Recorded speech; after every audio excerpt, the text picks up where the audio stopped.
What is the significance of clairvoyant? You mean seeing what? What do you mean by that?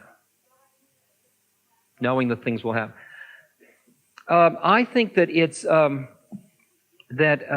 we have a very rigid set of rules about what we think is real based on what our senses tell us and what our thinking mind tells us. And we don't have really a very deep acceptance of those realms of law and reality that aren't immediately available to our thinking rational mind, but that are open to our intuitive mind.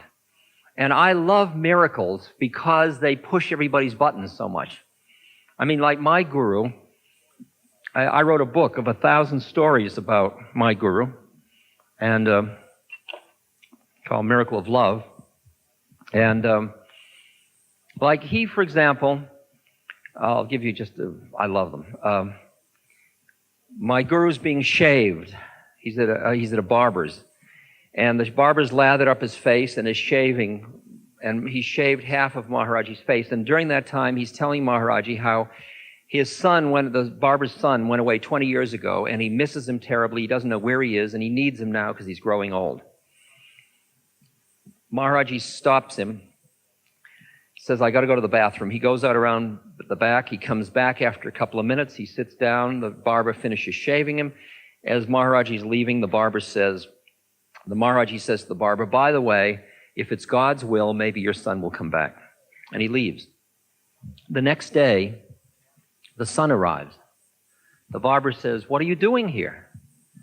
The son says, I don't know. It's very strange. He said, I am the manager at a hotel, and he mentioned the town. It was about 150 miles away.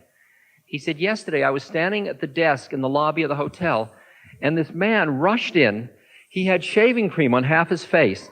And he said, go home, your father needs you. And he rushed out again, see? See, now, you take a story like that and you think I'm going to buy that one? You know, I mean, and I've collected 1,000 of these things. And after a while, when I've lived in India, in that world, I've begun to allow a possibility. I was with a Nobel Prize winner, a fellow named Feynman,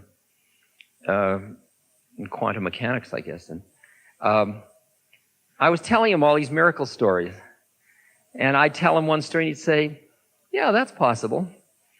And I'd tell him another one, he'd say, yeah, that's possible. And he was really doing pretty well, I thought, till I told him about one where Maharaji appeared in 2 places at once. And he said, no, that's not possible.